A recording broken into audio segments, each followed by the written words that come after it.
दोस्तों इस वीडियो में स्वागत करते हैं। दोस्तों इस वीडियो में मैं आपको बताऊंगा कि अगर आपको आपका SBI बैंक अकाउंट का जो अकाउंट है उसको बंद करना है, खाता क्लोज करना है, SBI बैंक अकाउंट अपना हमेशा के लिए बंद कर देना है, तो कैसे करना है। देखो, अकाउंट बैलेंस आपका जो है वो क्लियर होना चाहिए, ठीक है। कोई भी पैसा आपको ड्यूज़ वगैरह नहीं होना चाहिए। Auto debit, subscription, standing instruction पहले हटा देना है और पेंडिंग चेक ट्रांजैक्शन चेक कर लेना है, ठीक है। मतलब कोई भी no dues account is clear होना चाहिए, मतलब कि कोई भी पेंडिंग अमाउंट नहीं होना चाहिए, क्या लोन में नहीं होना चाहिए वगैरह वगैरह, ठीक है।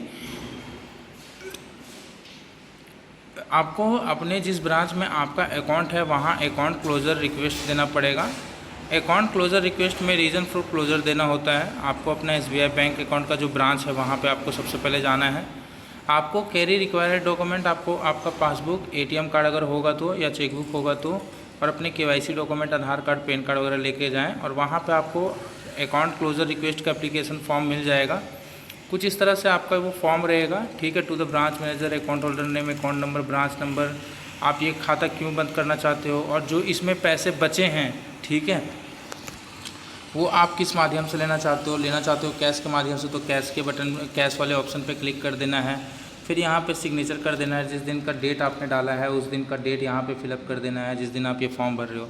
तो ये सब डिटेल्स फिलअप करके अकाउंट क्लोजर फॉर्म में सारे डिटेल्स भर करके आपको आपके KYC डॉक्यूमेंट के साथ और पासबुक के साथ आपको वहाँ पे जमा कर देना है। सबमिट एट द ब्रांच, मतलब फॉर्म और सभी डॉक्यूमेंट्स, मतलब मान के चलो आपके पास पासबुक नहीं है, ATM कार्ड नहीं है, तो क्या, तो आपको सब जमा करने की ज़रूरत नहीं है। अगर है तो जमा करें, नहीं है तो नहीं करना है जमा। अगर है भी और फिर भी नहीं जमा करना चाहते हो तो वो भी कोई बात नहीं है, आपका बस अकाउंट जो है वो क्लियर होना चाहिए, ठीक है।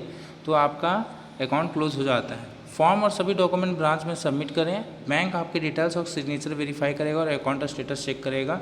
बैंक वेरिफिकेशन के बाद आपका प्रोसेस जो है रिक्वेस्ट हो जाता है। तो रिमेनिंग जो बैलेंस होता है, यानी कि क्लोज़र के टाइम जो भी रिमेनिंग बैलेंस उस बैंक खाते में अगर आपका पहले से पैसा होगा तो उसे SBI की एप्लीकेबल प्रोसेस के अकॉर्डिंग आपको कैश के माध्यम से दे दिया जाएगा, या आपको जिस मोड में चाहते हो, ऑनलाइन मोड में भी चाहते हो, तो वो पैसे आपको ऑनलाइन मोड में अकाउंट टू अकाउंट ट्रांसफ़र भी हो जाएगा, ठीक है। कन्फर्मेशन जो मैसेज है, अकाउंट सक्सेसफुली क्लोज होने पर बैंक से कन्फर्मेशन एक्नॉलेजमेंट ज़रूर लें, ठीक है। अकाउंट क्लोज सक्सेसफुली होते हुए भी आपको अंतिम बार आपके बैंक खाते की तरफ से SMS के जरिए मैसेज भी देखने को मिल सकता है। कन्फर्मेशन रिसिप्ट को फ्यूचर रेफरेंस के लिए भी संभाल के रख सकते हैं, ठीक है।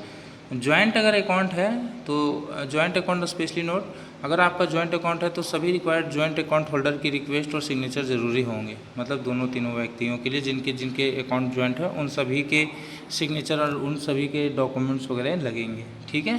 तो आई होप आपको वीडियो क्लियर हो गई होगी, समझ आ गया होगा। तो वीडियो अगर पसंद आई तो वीडियो को लाइक कर देना, चैनल को हो सके तो सब्सक्राइब कर देना। वीडियो देने के लिए आपका बहुत बहुत धन्यवाद। Thank you, thanks for watching the video.